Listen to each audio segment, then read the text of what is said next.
dan terutama pembicara yang tadi Ustadz Dr. Muhammad Azwar Kamaruddin yang dari tadi sudah ngomongin saya terus gitu kan ya. Itu ngomongannya tuh membuat nyeri Ustadz, Masya Allah Ustadz. Kayaknya kita tuh jauh banget daripada keadaan yang terbaik yang pernah terjadi dan keadaan terbaik yang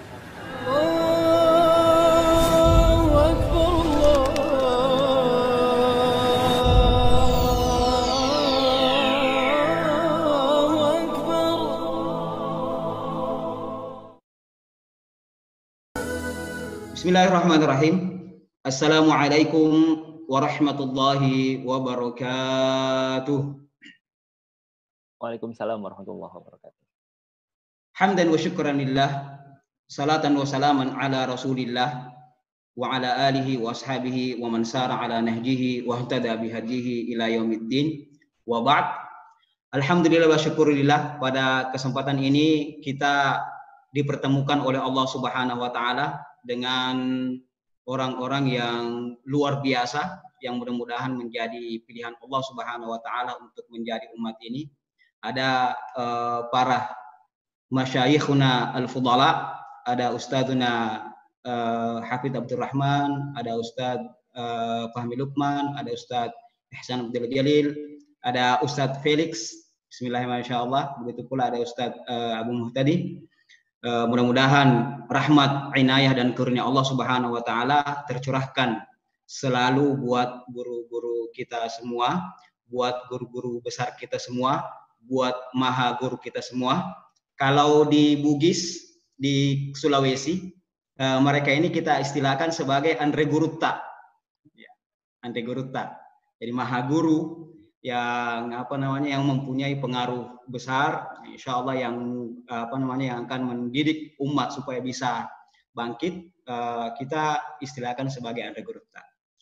Begitu pula talupu pula yang kami hormati dan mudah-mudahan senantiasa dirahmati oleh Allah Subhanahu wa taala, para pengurus Ma'had Wakaf Syaraful Haramain, para pengajar, para wali santri, para santri, begitu pula para pemirsa MSH TV yang mudah-mudahan dirahmati oleh Allah Subhanahu wa taala.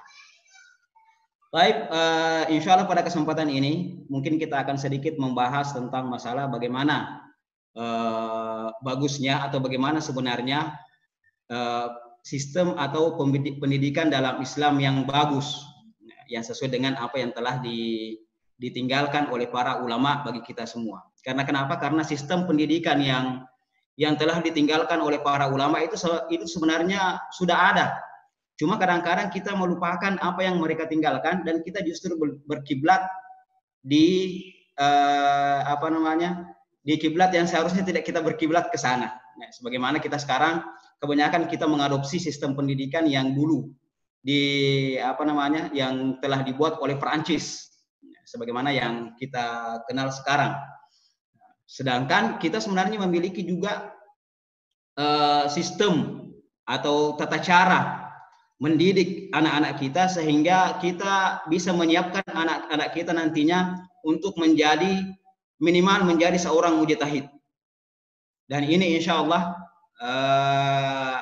sebagaimana hasil daripada apa yang kami bicarakan dengan Ustadzuna Al-Karim, Ustadz Hafidz Abdurrahman, tentang prospek dan apa-apa saja yang akan dilakukan oleh Ma'had Syaraful Haramain. Saya bilang Masya Allah, luar biasa sekali. Luar biasa sekali. Dan mudah-mudahan ini merupakan wadah, ini merupakan tempat di mana nantinya betul-betul bisa mencetak umat, bisa mencetak ulama, yang mana ulama ini bisa mendekati level mujtahid, atau bisa menjadi mujtahid lah nantinya insya Allah. Dengan apa? Dengan mengadopsi sistem-sistem pendidikan, tata cara pendidikan seperti yang telah dicontohkan oleh para ulama terdahulu. Nah, makanya Ustadzuna Hafidz Abdurrahman melakukan berbagai studi banding untuk mengambil intisari dari tiap-tiap institusi pendidikan besar yang ada di dunia, kemudian dikolaborasikan di dalam Ma'had Syaraful Haramain. Mudah-mudahan cita-cita besar ini dapat tercapai dan mudah-mudahan apa yang diinginkan oleh para founder daripada Ma'had Syaraful Haramain ini, insya Allah bisa tercapai nantinya. Baik, untuk untuk pendidikan Islam sendiri, bagaimana caranya kita belajar tentang Islam antara luar negeri dan dalam negeri, sebenarnya itu sama saja. Cuma apa bedanya? Nanti insya Allah ada bedanya dari segi mungkin dari segi manhajnya, begitu pula dari segi para pengajarnya. Nah, makanya kalau saya pribadi sebenarnya belum bisa dijadikan sebagai prototipe, karena saya sendiri sampai sekarang ini menyesal baru mengetahui apa-apa saja yang harus dikaji terlebih dahulu di dalam sistem atau di dalam pendidikan kita. Nah, nanti insya Allah kita akan bicarakan hal-hal tersebut, sehingga di dalam Ma'had Syaraful Haramain ini nantinya sinergi antara orang tua dan para pengurus Ma'had Syaraful Haramain itu bisa terjalin apa yang diinginkan untuk anak-anak kita kelak. Bab yang pertama adalah kita harus mendudukkan tentang tujuan kenapa kita belajar. Ya kan? Kenapa kita belajar? Kita harus pahami bersama, dan ini adalah tujuan utama, atau ini adalah dasar daripada adanya anak-anak kita belajar nantinya. Nah, sebagaimana kita semua ketahui bahwasanya tujuan kalau dalam bahasa Arab ada al-ghayah dan ada al-hadaf. Nah, ada al-ghayah, kalau gayanya kita belajar adalah untuk mendapatkan ridha Allah Subhanahu wa taala, lillahi taala. Dan adapun hadafnya kita belajar adalah apa? Adalah untuk mengupgrade diri kita sehingga penghambaan kita kepada Allah Subhanahu wa taala bisa sempurna. Jadi adanya kita belajar adalah itu untuk diri kita sendiri dulu. Bagaimana caranya kita bisa mengabdikan diri kita kepada Allah Subhanahu wa taala secara sempurna. Makanya kan Allah Subhanahu wa taala mengatakan, wa ma khalaqatul jinna wal insa illa liya'budun, kecuali untuk menyembah kepada saya. Hidup kita di dunia ini adalah untuk menyembah kepada Allah Subhanahu wa taala. Makanya anak-anak kita harus diarahkan ke sana. Diarahkan untuk menyembah ke sana. Untuk menyembah secara sempurna kepada Allah Subhanahu wa taala. Karena kesempurnaan itu merupakan hal yang sangat sulit untuk kita capai, makanya belajar ini sampai ke liang lahat. Tidak ada hentinya belajar, sebagaimana tadi yang telah dijelaskan. Nah, mulai dari pertama, makanya pendidikan pertama itu adalah keluarga. Kenapa? Pada saat anak-anak itu masih kecil, kitalah keluarga yang mengarahkan mereka, mendidik mereka, mengarahkan mereka memasuki sekolah yang benar-benar bisa menjadikan mereka nantinya calon-calon mujtahid. Nah, makanya kalau masih kecil itu diajarkan skill soft skill, begitu pula diajarkan kepada mereka bagaimana mempersiapkan diri mereka untuk menerima beban taklif dari Allah Subhanahu wa taala. Itu yang pertama. Dan siapa? Tugasnya orang tua. Setelah itu, orang tua lagi mengarahkan mereka supaya apa? Supaya gayah dan hadaf daripada anak ini nantinya bisa betul-betul tercapai. Harus mengarahkan, karena kenapa? Anak-anak ini mereka tidak mengerti apa-apa. Mereka mau dimasukkan ke sekolah ini, mereka mau dimasukkan ke sekolah itu, dibawakan ke rumah tutor-tutor dari berbagai disiplin ilmu, itu semua kita, orang tua yang memiliki peran mengarahkan anak kita. Nah, makanya kalau kita lihat ulama-ulama dulu itu, mereka semua keluarganya yang menjadi pengarah bagi dia. Nah, contohnya misalnya bagi Imam Asy-Syafi'i. Imam Asy-Syafi'i ibunya yang sangat berperan dalam kehidupan pendidikannya. Dari kecil sudah disuruh untuk mengaji. Kemudian ketika sudah agak besar dikirim ke Bani Hudzail untuk belajar bahasa Arab. Kemudian setelah itu ibunya sendiri pertama kali sendiri datang ke Mekah untuk mencarikan anaknya di mana tempat yang seharusnya yang bagus untuk belajar, dan mencarikan link ya, bahwasanya ada nanti seorang anak yang namanya Muhammad bin Idris akan datang ke kota Mekah ini, maka beliau mengharapkan bahwa anak saya nantinya itu bisa diterima di sini. Itu apa namanya, mukaddimahnya sebelum sampai ke sana adalah ibunya sendiri. Begitu pula misalnya Imam Ahmad bin Hambal, yang mendidik di rumahnya adalah ibunya. Begitu pula misalnya ulama-ulama As-Subki, ada Tajuddin As-Subki, ada Taqiyuddin As-Subki, dan lain sebagainya. Semuanya di apa namanya, di dalam keluarganya dididik. Nah, makanya ini perlu dalam keluarga. Dan diantaranya pula adalah kita memilihkan sekolah yang mana untuk dijadikan sebagai tempat belajar anak kita kelak. Kemudian selanjutnya, setelah ini kita perbaiki orang tua yang mengarahkan anaknya, selanjutnya adalah manhaj atau metode pembelajaran. Apa-apa saja yang harus dipelajari terlebih dahulu. Nah, sebagaimana kita ketahui bahwasanya ma'rifah atau pengetahuan yang kita kejar mulai dari tingkat TK sampai perguruan tinggi sampai doktor, itu tidak lepas dari dua hal. Ada yang namanya ilmu dan ada yang namanya thaqafah. Ilmu ini sifatnya umum. Kalau kita bisa istilahkan sains, sifatnya umum. Artinya kalau orang mempelajari ini tidak jelas backgroundnya, seperti mempelajari matematika, mempelajari fisika, mempelajari kimia, tidak jelas. Karena kenapa? Karena itu umum. Nah, kemudian ada thaqafah. Thaqafah ini ada yang sifatnya khas dan ada yang sifatnya am. Sifatnya yang khas, sifatnya yang khusus, thaqafah ini, kalau di dalam Islam itu namanya as-thaqafatul islamiyah. Thaqafah islamiyah. Nah, seharusnya kita memulai belajar, mengajarkan anak kita dari kecil dari sini. Thaqafah islamiyah. Kemudian di thaqafah islamiyah ini dibagi pada dua bagian. Ada yang namanya thaqafah maqasid dan ada namanya thaqafah wasail. Apa itu thaqafah maqasid? Thaqafah maqasid adalah thaqafah yang wajib hukumnya untuk dimiliki oleh seorang anak muslim. Seorang anak muslim wajib hukumnya untuk memiliki. Itu ada tiga hal. Yang pertama, tauhid kepada Allah Subhanahu wa taala, yang kedua, syariah atau fikih, dan yang ketiga adalah akhlak. Ketiga hal ini harus diajarkan pertama kali sebagai dasar untuk anak kita. Jadi tauhid, bagaimana caranya mengesahkan Allah Subhanahu wa taala sebagai dasar keimanannya, begitu pula rukun-rukun iman. Kemudian yang kedua adalah apa-apa saja yang harus dilakukan dalam kehidupan kesehariannya, dipelajari dalam fikih. Nah, begitu pula yang terakhir adalah akhlak. Dan ketika seorang anak memiliki semua ini, ketiga ini, maka dia dikatakan sebagai seorang muslim yang hakiki. Ya kan?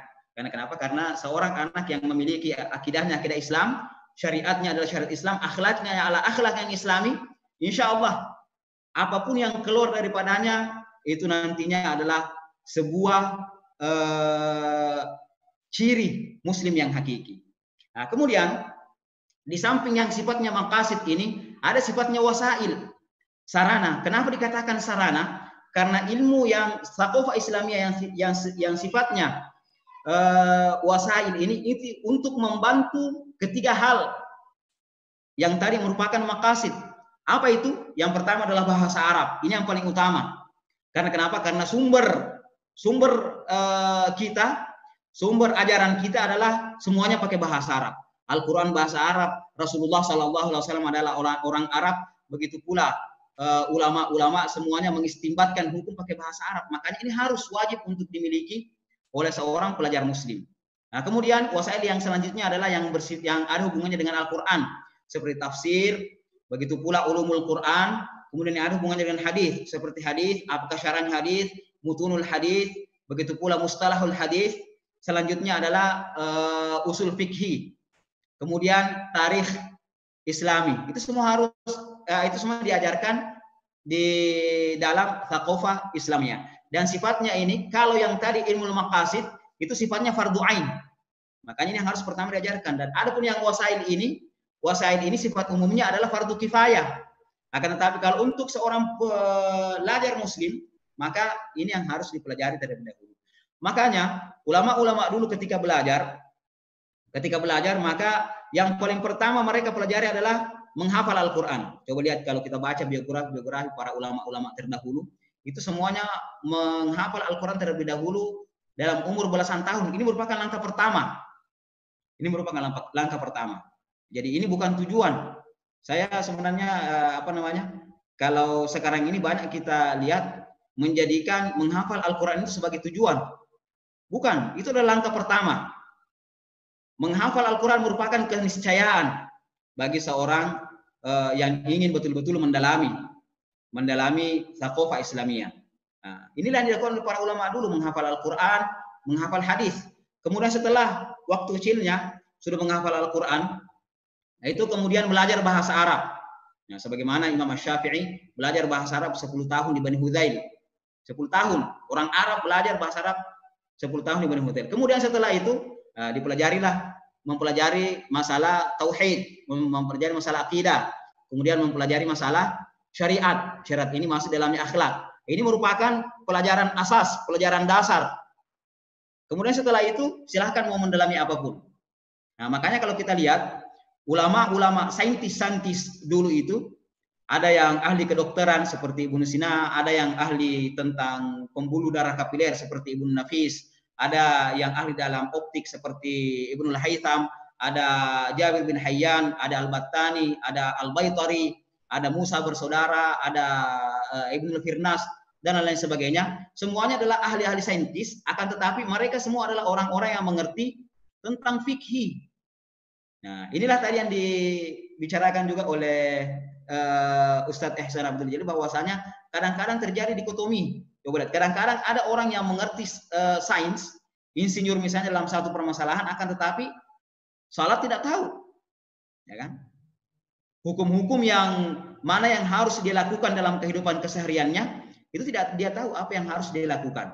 Nah, makanya ini. Kemudian setelah itu baru mempelajari hal-hal yang sifatnya umum, seperti sains. Nah, maka itulah yang seperti itulah tata cara ulama-ulama dahulu belajar. Nah, kalau seperti ini yang diajarkan kepada anak-anak kita, kalau di Indonesia saya kira banyak, ada beberapa yang bagus, diantaranya adalah insya Allah ini yang merupakan pendobrak insya Allah di bidangnya, yaitu Ma'had Syaraful Haramain.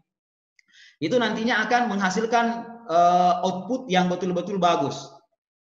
Betul-betul bagus yang bisa mengantarkan sampai ke sebagai jalan nantinya menanjak ke arah mujtahid.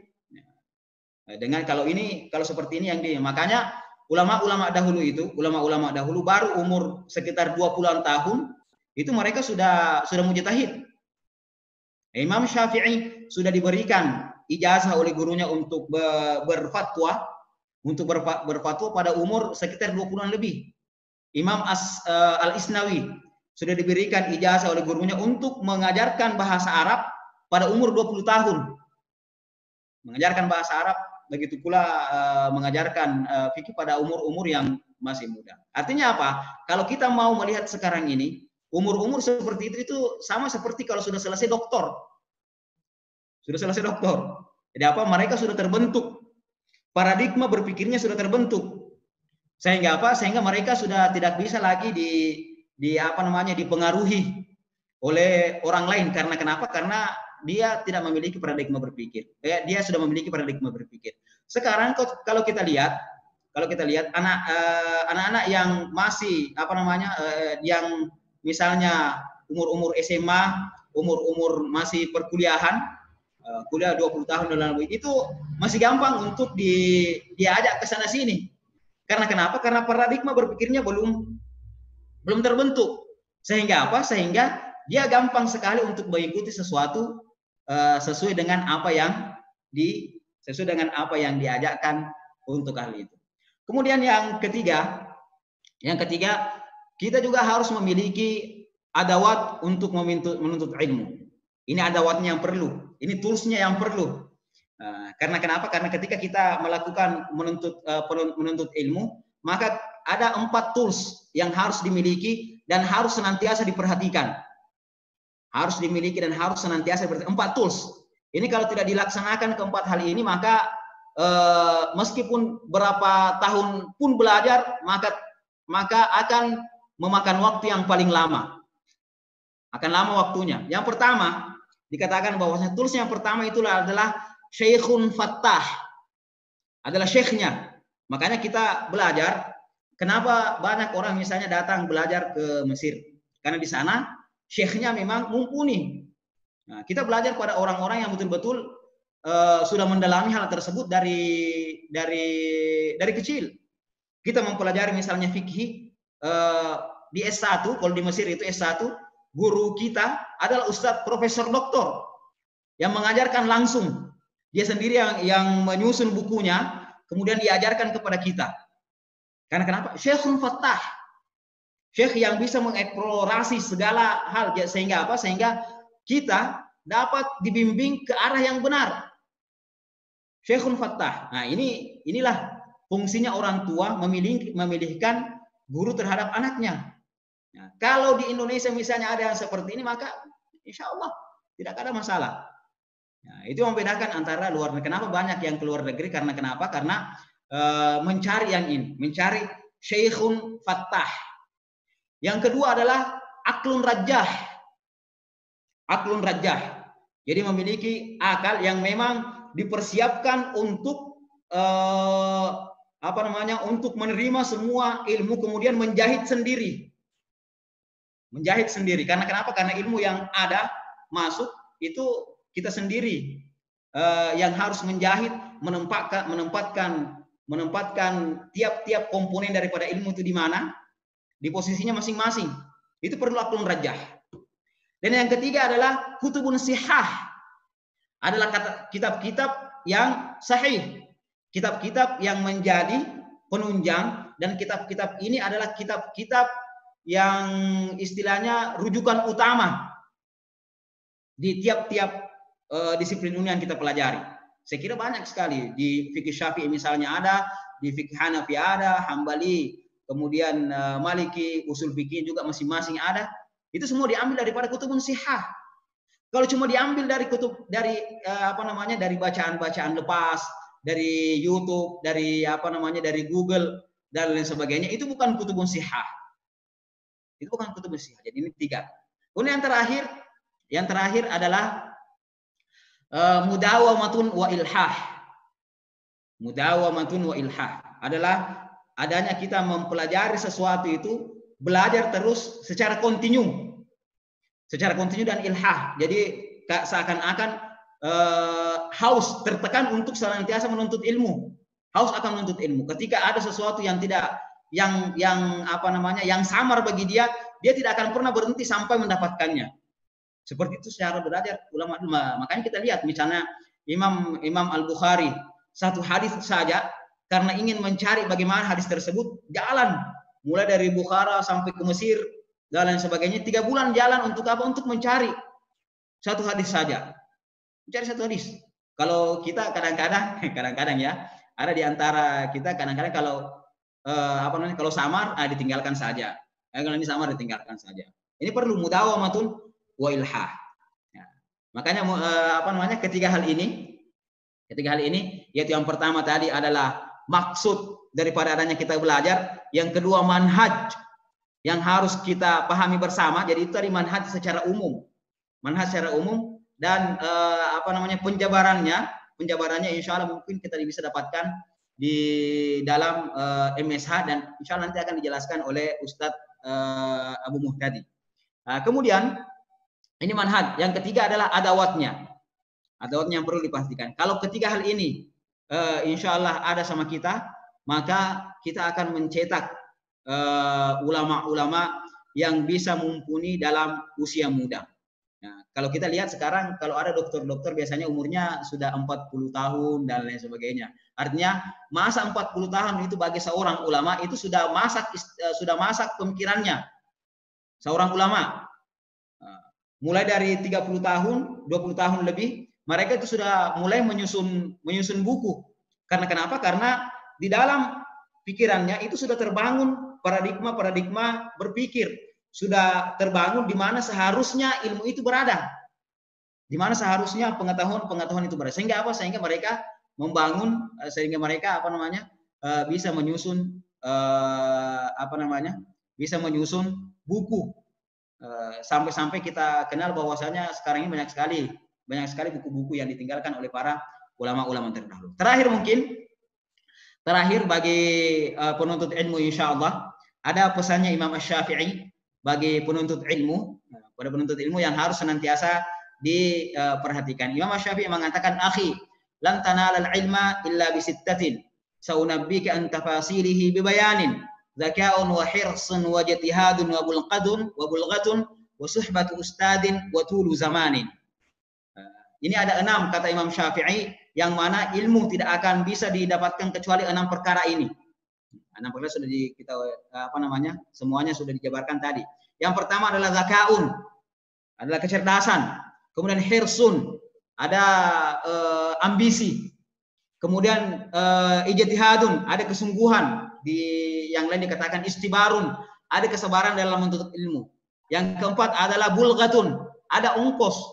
Karena menuntut ini perlu memang ongkos. Kemudian yang kelima adalah suhbat ustadin, teman dari seorang ustadz. Kalau kita tadi istilahkan sebagai syekhun fattah, wa tulu zamanin, dan harus tulu zaman. Jangan mau mempelajari sesuatu secara instan.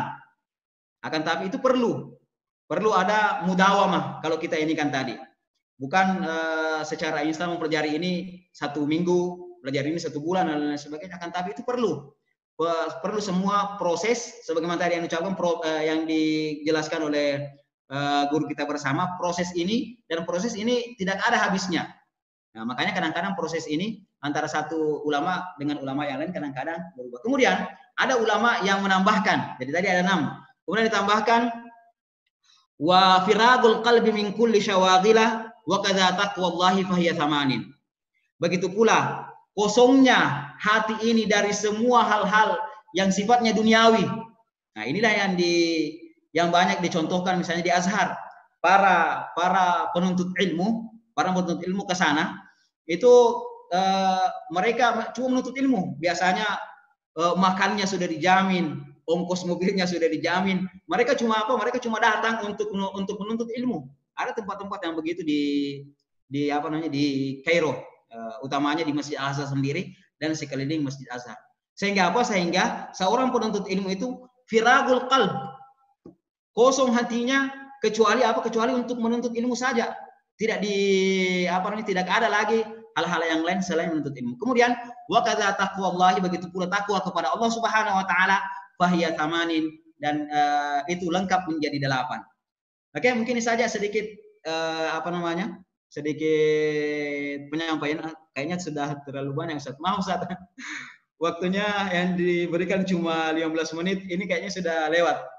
Baik, mungkin sampai di sini saja. Kurang lebihnya mohon dimaafkan. Mudah-mudahan dapat memberikan sedikit manfaat bagi kita semua. Hanallahu wa iyyakum ajma'in. Wassalamualaikum warahmatullahi wabarakatuh. Bismillahirrahmanirrahim. Assalamualaikum warahmatullahi wabarakatuh. Waalaikumsalam warahmatullahi wabarakatuh. Alhamdulillah, puja dan syukur senantiasa kita panjatkan kepada Allah Subhanahu wa taala. Salat dan salam semoga tercurah dan terlimpahkan kepada baginda Nabi besar Muhammad sallallahu alaihi wasallam.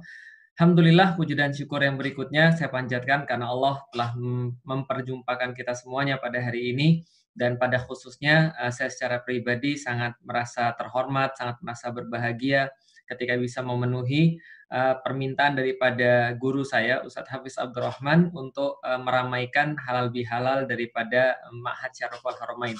Karena kalau misalnya dilihat di pamfletnya, ya, itu sangat seimbang sekali ya. Jadi alhamdulillah hari ini saya dipertemukan dengan banyak orang. Ada Ustadz Ihsan tadi sudah menyampaikan, selain daripada guru kita Ustadz Hafiz Abdurrahman, Ustadz Ahmad Jailani, juga ada Ustadz Abu Muqtadi, dan terutama pembicara yang tadi Ustadz Dr. Muhammad Azwar Kamarudin, yang dari tadi sudah ngomongin saya terus gitu kan ya. Itu ngomongannya tuh membuat nyeri, Ustadz. Masya Allah, Ustadz. Kayaknya kita tuh jauh banget daripada keadaan yang terbaik yang pernah terjadi dan keadaan terbaik yang mau kita tuju. Tapi alhamdulillah tadi disampaikan sama Dr. Muhammad Azwar, bagaimana kemudian indahnya peradaban yang pengen kita tuju atau sesuatu yang kita harapkan daripada Ma'had Syaraful Haramain.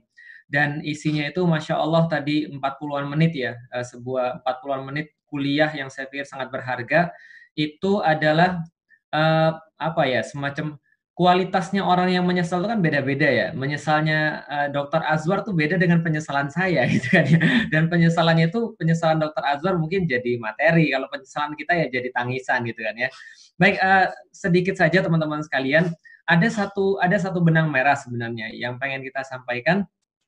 kepada siapapun yang mendakwahkan ataupun mempelajari Islam. Dan kita sudah tahu benang merah yang diturunkan di antara para nabi itu kita sempat bahas pada saat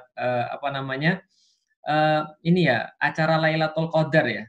Yang sempat kita bahas adalah ada satu benang merah yang terjadi di antara para nabi dari yang paling awal sampai dengan yang paling akhir Rasul kita Muhammad Sallallahu Alaihi Wasallam adalah bahwasanya manusia itu diminta untuk menyadari tugasnya yang paling utama, yaitu adalah mentauhidkan Allah Subhanahu Wa Taala. Dan tugas ini Allah sudah berikan semenjak zamannya Nabi Adam sampai dengan zamannya Rasulullah Sallallahu Alaihi Wasallam. Yang paling menarik di antara seluruh kisah itu adalah ketika Allah menceritakan kisah Nabi Ibrahim sebagai dianggap bapak tauhid. Ketika Allah menceritakan kisah Nabi Ibrahim, Allah sampaikan di surat Al-Baqarah. Saya ulangi saja, kemarin kita sudah pernah bahas, siapa tahu ada yang belum hadir. Nabi Ibrahim itu pernah berdoa kepada Allah dengan satu doa sekaligus menjadi sebuah penegasan cita-cita kenabian. Menegaskan cita-cita dari zamannya Adam. Yaitu adalah doanya Rabbana wab'ats fihim rasulam minhum yatlu alaihim ayatika wa yu'allimuhumul kitaba wal hikmah wa yuzakkihim. Ya Allah, kami minta kepada Engkau ya Allah agar Engkau turunkan kepada manusia semuanya sepeninggal saya itu adalah seorang nabi yang diutus di antara orang-orang yang ada di sekitar Ka'bah, keturunanku ya Allah untuk menyelesaikan tugasku. Nah, tugasnya Nabi Ibrahim apa? Tugasnya Nabi Ibrahim adalah membuat seluruh manusia menyembah kepada Allah. Dan ini adalah sebuah tugas yang istimewa. Karena tugas ini tidak diberikan kepada setelahnya Nabi Ibrahim, yaitu adalah nabi-nabi daripada Bani Israel. Karena mereka tugasnya hanya kepada Bani Israel. Tapi tugasnya Ibrahim, Nabi Ibrahim ini sangat istimewa karena berkaitan dengan manusia. Dia meminta kepada Allah agar bisa menjadikan Ka'bah ini sebagai tempat berkumpulnya buat manusia, masabatan linnas, untuk manusia, berarti semua yang ada di dunia ini. Nah, maka ketika mungkin ya Nabi Ibrahim melihat bahwa umurnya mungkin hanya segitu-gitunya saja, artinya tidak bisa seumur-umur selama-lamanya beliau hidup, maka beliau memanjatkan satu doa. Yang doa ini Allah kabulkan lewat Rasulullah Sallallahu Alaihi Wasallam, Rasul kita Muhammad Sallallahu Alaihi Wasallam. Apa kemudian Allah sampaikan? Huwallazi ba'atsa fil ummiyina rasulam minhum yatlu alaihim ayatihi wa yuzakkihim wa yu'allimuhumul kitaba wal hikmah. Jadi kemudian Allah sampaikan, kami telah turunkan kepada manusia semuanya, yaitu adalah pengabulan daripada doa Nabi Ibrahim alaihi salam. Siapa dia? Adalah keturunan beliau, yaitu tinggal di sekitar Ka'bah, lalu melakukan apa yang belum sempat dilakukan oleh Nabi Ibrahim, yaitu mengajak seluruh manusia untuk menyembah kepada Allah dengan 4 tahapan yang sudah disebutkan di dalam ayat yang tadi. Nah, maka ini adalah benang merahnya. Artinya, kalaupun kita mau untuk mau menegaskan apa sih gunanya kita belajar Islam, gunanya kita untuk mencetak anak-anak kita di pesantren, di sekolah, ataupun apapun, tujuannya cuma satu, memastikan agar diri kita sendiri bisa menyembah kepada Allah dan diri kita ini bisa melakukan satu tugas mulia yang menjadi benang merah dari Nabi Adam sampai dengan Nabi yang terakhir, yaitu adalah mengajak seluruh manusia untuk bisa menyembah Allah, mengubah seluruh manusia. Dan itulah tujuan diturunkannya Al-Quran. Wa in kanu min qablu lafi dhalalim mubin. Allah katakan bahwa kehadiran Al-Qur'an ini dapat membuat orang-orang semuanya jadi bisa mentauhidkan Allah, mencapai keadaan terbaik daripada kehidupannya, padahal dulu sebelum ada Al-Qur'an kehidupan mereka sangat-sangat sesat sekali. Wa in kanu min qablu lafi dhalalim mubin. Kesesatannya sangat nyata sekali. Maka ini tugas setiap daripada orang. Maka kalau seandainya ada orang belajar Islam lalu kemudian dia bisa menyadarkan manusia untuk menyembah kepada Allah sampai membawa dirinya sendiri juga untuk menyembah pada Allah, maka ini dikatakan sebagai Islam sudah berhasil kepada dia. Artinya Islam berhasil mempengaruhi dia. Dia bisa mengubah manusia. Islam mengubah dia dan dia bisa mengubah manusia untuk bisa ketaatan kepada Allah Subhanahu wa taala. Tapi kalau ada orang mau gelarnya apapun gitu kan ya, lantas gelarnya misalnya contoh ada profesor misalnya, ataupun gelarnya lebih tinggi daripada itu, lebih daripada profesor, dan dia sudah hafal hadis, dia hafal Quran, hafal apapun, tapi dia tidak bisa mengubah manusia, maka ini bisa dikatakan bahwa Islam itu gagal pada dia. Lalu kalau gitu kita pikir, ya udahlah kalau gitu kita bisa mengubah manusia intinya. Berarti nggak usah jadi dokter nggak apa-apa. Oh salah, dokter aja belum tentu mampu, apalagi yang belum gitu kan ya. Nah itu adalah kemudian yang kita lihat bahwa benang merahnya adalah kita belajar itu untuk mengubah. Nah di sini letak trikinya kita untuk memilih sebuah lembaga pendidikan di mana kita bisa mengubah orang. Karena pada faktanya begini. Pada faktanya, teman-teman sekalian, saya cuma ingin menceritakan sebuah pengalaman saya yang dikaitkan dengan tadi benang merah yang tadi saya ceritakan, bahwa Islam itu untuk mengubah manusia, dengan pengalaman saya pribadi yang sudah punya anak, sudah balik, dan sudah kita pesantrenkan. Bagaimana kemudian kita mau milih sebuah lembaga pendidikan buat dia? Karena tidak semua orang yang ketika mereka sudah mempelajari Al-Quran, yang mereka sudah mempelajari tadi apapun yang sudah disampaikan oleh Dr. Azwar tadi, dan mereka mengerti cara untuk mengaplikasikannya. Makanya yang ada kadang-kadang orang belajar tentang Islam, hanya belajar tentang teori, hanya belajar tentang Al-Quran, hanya belajar tentang Al-Hadis, dan kemudian kelengkapan-kelengkapan di dalamnya, tapi tidak tahu cara how to deliver. Padahal how to deliver ini menjadi sangat penting sekali. Karena kalau kita bicara tentang komunikasi, nanti Mas Husain insya Allah akan menambahkan, komunikasi itu ada lima aspek, ada 5 faktor. Faktor pertama adalah siapa yang menyampaikan. Kalau misalnya tadi Dr. Azwar, kalau saya boleh untuk ulangi lagi, review lagi, beliau mengatakan bahwa pendidikan itu akan berhasil kalau ada seorang guru yang sangat capable, kredibel. Nah ini penyampainya dulu siapa untuk mengubah orang, untuk mengkomunikasikan sesuatu. Yang pertama adalah guru yang kredibel. Yang kedua adalah media yang kredibel. Tadi kalau bahasanya Ustadz Azwar tadi adalah kitab-kitab yang soheh, kitab-kitab yang kredibel juga. Medianya seperti apa. Lalu berikutnya apa lagi? Ada satu lagi yang nomor 3 adalah pendengar yang baik. Atau kalau dalam bahasanya Ustadz Azwar tadi adalah seorang murid yang memang dia sangat-sangat tertarik untuk menguasai ilmu. Jadi ada 3, penyampainya kredibel, medianya kredibel, yang dikasih juga kredibel. Ini adalah tentang masalah komunikasi, tentang masalah perubahan atau tentang masalah pendidikan. Nah, yang keempat tadi Ustadz Azwar sampaikan adalah sebuah proses yang bersifat dawam, yang bersifat terus-menerus, konsisten dan seterusnya. Nah, dalam teori komunikasi ada tadi ya, kalau bayangin ya, ada 3. Satu adalah yang menyampaikan, yang tengah adalah medianya, yang ketiga adalah yang menyampaikan. Tapi dalam teori komunikasi ada pertengahan antara yang menyampaikan dengan media dan media dengan yang mendengarkan. Pertengahan dengan media ini namanya adalah konteks. Sedangkan dari media kepada yang mendengar namanya konten. Jadi ada konteks, ada konten. Ada konten yang pengen disampaikan dan ada konteks yang pengen disampaikan. Ada bungkusannya, ada isi yang mau disampaikan. How to deliver. Nah, pertanyaannya sekarang kalau kita balik lagi, ada orang-orang yang belajar tentang bagaimana menjadi penyampai yang hebat, dan dia juga belajar tentang media-media yang hebat, dan dia sendiri yang hebat, tapi dia belum memahami tentang konteks dan kontennya ini. Ini menjadi problem yang baru, karena ini kayak bottleneck. Dia punya nilai 100, tapi jalan untuk mengantarkannya cuma 10. Ya berarti nggak akan sampai kecuali 10 yang sampai pada orang. Nah, sedangkan yang kita perlukan sekarang adalah sesuatu yang lain, sesuatu yang berbeda. Karena setiap zaman punya tantangannya sendiri-sendiri. Nah, karena itulah yang menjadi pemikiran saya berarti pesantren atau sekolah yang tempat saya pilih untuk anak-anak saya ini adalah bukan sekolah yang menyiapkan untuk generasi-generasi dahulu. Bukan sekolah yang disiapkan untuk generasi-generasi yang lama. Caranya bisa jadi cara yang lama, karena cara yang lama itu kadang-kadang lebih bagus daripada cara yang baru, dan di dalam pepatah kita sudah tahu bahwa al-fadlu lil mubtadi, sesungguhnya keutamaan itu adalah milik orang-orang yang memulai, dan orang-orang para sahabat itu diinspirasi langsung oleh Rasulullah. Mereka menginspirasi para ulama-ulama salaf, dan ini adalah sesuatu yang terbaik dalam hal pendidikan. Tapi kita jangan lupa juga bahwa ada konten dan konteks yang bisa disampaikan untuk masa depan. Nah, karena itu ketika saya memilih sebuah pesantren, yang kita pikirkan bukan hanya masalah guru yang kemudian capable, bukan hanya media yang sangat capable untuk membentuk siapa yang diajar yang capable juga, tapi bagaimana mereka menyiapkan dengan wasilah-wasilah untuk kemudian bisa mendakwakan Islam di masa depan. Karena tujuan benang merah yang kita lakukan ketika kita menjadi seorang muslim yang baik adalah untuk mengubah manusia agar taat pada Allah Subhanahu wa taala. Ini adalah poin yang pertama.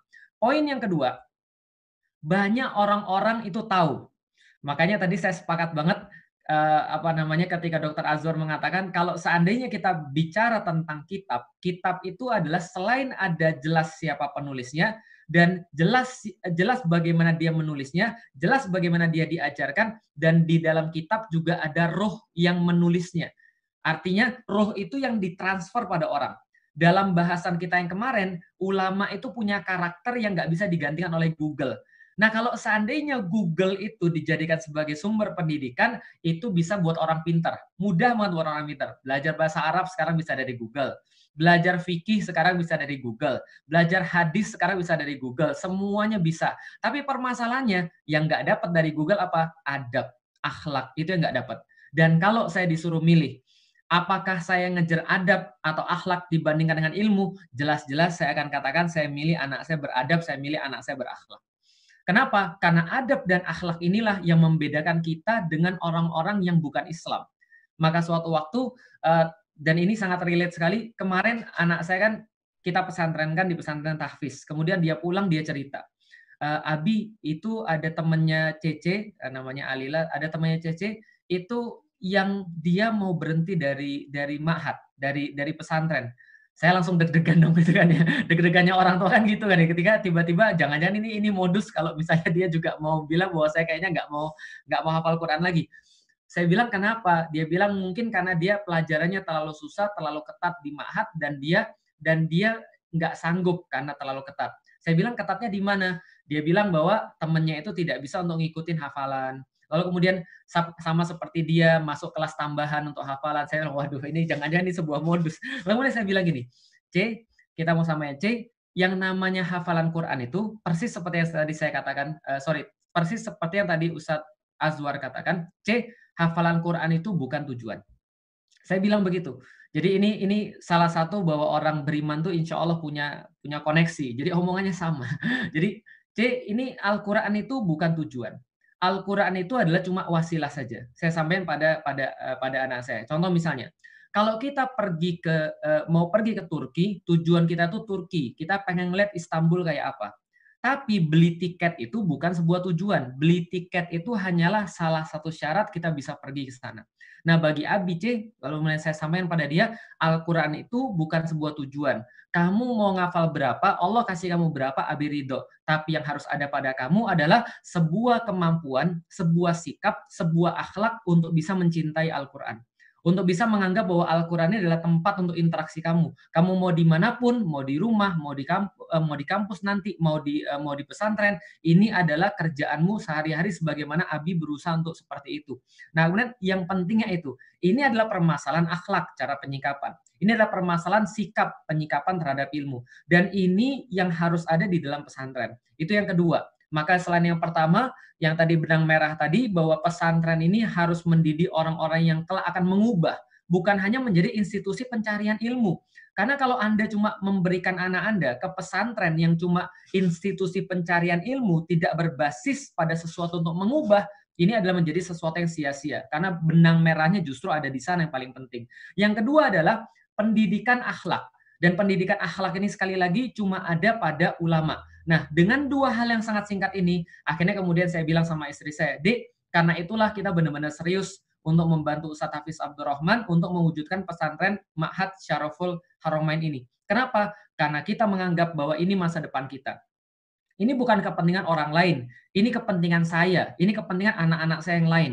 Anak-anak saya itu saya berharap ya kita nggak tahu diterima atau tidak, tapi saya berharap bahwa anak saya nanti diterima di Ma'had Syaraful Haramain. Kenapa? Karena ini adalah bagian yang sangat penting bagi saya untuk menunjukkan jalan anak saya. Seperti tadi yang disampaikan oleh Ustadz Azwar, kita nggak tahu anak kita diberikan rizki apa oleh Allah. Kita nggak tahu anak kita diberikan rizki yang mana oleh Allah, ditaruh di pos yang mana. Tapi yang kita sudah bisa ketahui teman-teman sekalian adalah sebagai orang tua kita harus menunjukkan yang terbaik. Dari awal anak saya yang nomor 3, adiknya Alila itu kalau ditanya, Gozi mau jadi apa? Dia ngomong di sekolah, mau jadi ulama tafsir. Nah, kalau mau jadi ulama tafsir ini berarti harus dibuat jalannya dari sekarang. Di mana dia bisa dihantarkan ke Al-Azhar, di mana dia kemudian bisa menguasai dan segala macamnya. Nah, ini kemudian menjadi kepentingan saya. Kenapa kemudian saya benar-benar serius untuk mewujudkan Ma'had Syaraful Haramain. Bukan hanya untuk saya, tapi terutama untuk saya, karena saya orangnya egois, maklum bisa dilihat dari mata gitu kan ya. Jadi bukan hanya untuk saya tapi juga untuk orang-orang yang lain. Karena kenapa? Misi benang merah yang dari tadi kita maksud itu nggak akan bisa diselesaikan sendirian. Nggak hanya oleh Ustadz Hafiz Abdurrahman, nggak hanya oleh Ustadz Abu Muhtadi, sejenius apapun mereka. Tidak hanya oleh Dr. Azwar, sehebat apapun Dr. Azwar. Tapi ini misi bareng-bareng. Karena Rasulullah juga mengajak kita untuk bisa bareng-bareng. Yang terakhir, saya mau cerita satu hal yang saya dapatkan dari mengamati salah satu adik kelas saya dan Ustadz Husain. Ini kita punya satu orang, bukan ulama, bukan siapa-siapa, tapi ada kebaikan yang bisa kita ambil. Dia mengamati tentang Korea. Dan kita tahu teman-teman sekalian, sekarang kan anak-anak muda kita kan digandrungi dengan Korea. Yang lucunya itu adalah ketika saya dengar bahasan tentang Korea itu luar biasa, ngeri sekali. Coba bayangin Bapak Ibu sekalian. Jadi di Korea itu ceritanya, kalau sekarang banyak idol-idol yang muncul, yang terakhir ada idol dari Indonesia muncul di Korea, bikin boy band terkenal banget, itu kan sangat terkenal. Bayangin, itu Dr. Muhammad Azwar itu sekolah lama-lama, itu ketika di dalam dunia kayak gini kayak nggak ada gunanya. Nah, kenapa nggak dihargai orang, nggak dilihat oleh orang? Yang dilihat kayak apa? Yang bisa muncul di panggung. Coba bayangin, itu yang jadi idol Bapak Ibu sekalian. Itu ketika dibandingkan dengan orang yang daftar. Jadi untuk jadi idol di Korea itu ada akademinya. Jadi akademinya ini cuma meluluskan 0,01% kalau saya nggak salah. Jadi dari sana itu cuma meluluskan 0,01% untuk jadi idol yang bisa benar-benar. Yang lainnya bunuh diri, stres dan segala macam karena nggak lulus akademinya. Ini kayaknya lebih susah daripada S3 ini. Buktinya yang lulus cuma 0,01% daripada yang daftar ke akademinya. Saking susahnya daftar ke akademinya ini, diceritakan apa kerjaannya, harus bisa lari 30 km setiap harinya, lalu kemudian mereka harus jaga badan, tidak boleh, kalau cowok 160 maka beratnya tidak boleh lebih daripada 55. Kalau misalnya cewek 150 maka beratnya tidak boleh lebih daripada 45. Anda bisa bayangin, Anda gagal semua kalau di sini gitu kan ya. Nah, jadi ini yang mereka lakukan dan mereka benar-benar jaga, dan mereka harus belajar bahasa Korea, bukan bahasa Arab ya, bahasa Korea sampai pro gitu kan, harus bisa nulis bahasa Korea, harus bisa nyanyi sampai ngedance gitu ya, harus ngedance bisa 2 jam berturut-turut nggak habis-habis dan nggak berhenti-berhenti. Pokoknya segala macam yang kita nggak pernah duga. Dan mereka latihannya Bapak Ibu sekalian 21 jam per hari. 21 jam per hari di akademi itu. Untuk jadi seorang dancer, untuk jadi seorang penyanyi, untuk jadi seorang idol.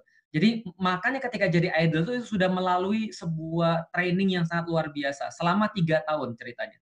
Oke, 3 tahun yang lulus cuma 0,01, lalu kemudian dengan latihan lebih parah daripada latihan militer. Ternyata ketika orang mau daftar ke akademi ini, banyak yang gagal, Pak. Coba bayangkan, ada 300 yang daftar di akademi, yang diterima itu cuma 7 biji. Jadi setiap 300 orang daftar ke akademi, itu yang diterima cuma 7 biji. Yang 7 biji diterima itu lulusnya pun cuma 0,01. Jadi coba dibayangkan. Jadi ini benar-benar ketat sekali. Sampai ada agen-agen di Korea yang menyiapkan orang untuk bisa daftar ke akademi. Bisa dipahami ya. Jadi untuk bisa daftar ke akademianya aja, ada akademi lagi untuk bisa masuk ke sana. Pertanyaan saya, kalau saya ditanya di Indonesia ini kira-kira kalau kita bayangkan ma'had itu atau pesantren atau lembaga pendidikan itu kayak sebuah akademi tadi, maka kalau kita bicara tentang perkara pertama dan perkara kedua tentang benang merah dan tentang akhlak tadi, maka saya bisa sampaikan yang sudah walk the talk adalah salah satunya yang saya tahu adalah Ustadz Hafiz Abdurrahman. Kalau yang saya tahu. Yang sudah saya tahu adalah beliau. Dan beliau mengumpulkan orang-orang yang terbaik dalam urusan walk the talk ini. Artinya akademi ini akan menghasilkan orang kayak apa? Ya Anda lihat anak-anaknya Ustadz Hafiz aja lah. Anda lihat murid-muridnya Ustadz Hafiz aja lah. Tapi jangan lihat saya. Saya tuh adalah yang paling buruk, anggap aja begitu ya. Tapi Anda lihat yang lain lah. Anda lihat bagaimana yang sudah dihasilkan daripada murid-muridnya Ustadz Hafiz Abdurrahman. Lihat akhlaknya, lihat bagaimana kemudian pengorbanan mereka, lihat bagaimana benang merah mereka bahwa Ustadz Hafiz sudah menjalani sebuah perubahan yang kita maksud itu mendakwahkan Islam, ingin mengubah masyarakat, mengubah negeri, mengubah dunia bahkan, dan murid-muridnya dilatih dari awal untuk itu. Kalau seandainya kita sudah punya akademi kayak tadi, mau jadi kayak apa? Maka kalau saya ditanya, kalau saya lulus dari agensinya aja untuk bisa masuk ke akademi itu sudah sangat luar biasa banget. Maka kita berharap bahwa Ma'had Syaraful Haramain ini ke depan itu bukan hanya berfungsi sebagai ma'had-ma'had yang sudah ada, tapi benar-benar punya dua tadi yang ideal.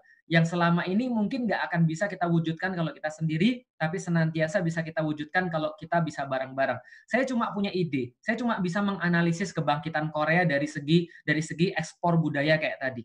Tapi kita tahu bahwa Allah menjanjikan kepada kita satu kebangkitan yang khas. Yang pertanyaannya bukan kebangkitan itu, tapi pertanyaannya adalah usaha terbaik apa yang bisa kita lakukan untuk mencapai kebangkitan itu. Yang terakhir semua saya bilang, teman-teman sekalian, Bapak Ibu sekalian yang hadir, para wakif, para hadirin halal bihalal, yang terakhir banget yang mau saya sampaikan adalah kita ada di satu titik yang Allah kasih kita progres yang belum pernah ada sebelumnya. Progres yang belum pernah ada sebelumnya. Apa saja progres yang belum pernah ada sebelumnya? Pertama, Allah kasih di Indonesia ukhuwah yang belum pernah ada sebelumnya. Semenjak 212, lalu kemudian progres itu sudah mulai muncul. Ada satu ukhuwah yang belum pernah ada sebelumnya. Lalu apalagi ulama-ulama yang sudah membicarakan sesuatu yang lebih advance, yang belum pernah ada sebelumnya. Ini juga belum pernah ada sebelumnya. Dan sama, kesempatan kita untuk membuat satu lembaga pengkaderan ulama-ulama yang bisa untuk mengubah dunia yang belum pernah ada sebelumnya. Artinya, kalau kita tidak memanfaatkan kesempatan ini yang diberikan oleh Allah Subhanahu wa taala, maka besok akan ada generasi yang lain harus ngulangin apa yang kita lakukan, harus ngulangin apa yang sudah kita jalani, dan mereka akan mendapatkan kesulitan-kesulitan yang sama seperti kita. Maksud saya adalah jangan sampai generasi ke depan justru ngulang lagi. Jangan sampai generasi ke depan kita berikan tugas peradaban yang sama kayak kita. Tugas generasi ke depan adalah tugas yang harusnya melanjutkan apa yang kita buat, supaya kita mendapatkan catatan di sisi Allah dengan orang-orang yang sudah menaiki tangga tertentu hingga dia bisa diinjak oleh generasi-generasi berikutnya untuk bisa naik ke tempat yang lebih tinggi lagi. Wallahu a'lam bishawab. Assalamualaikum warahmatullahi wabarakatuh.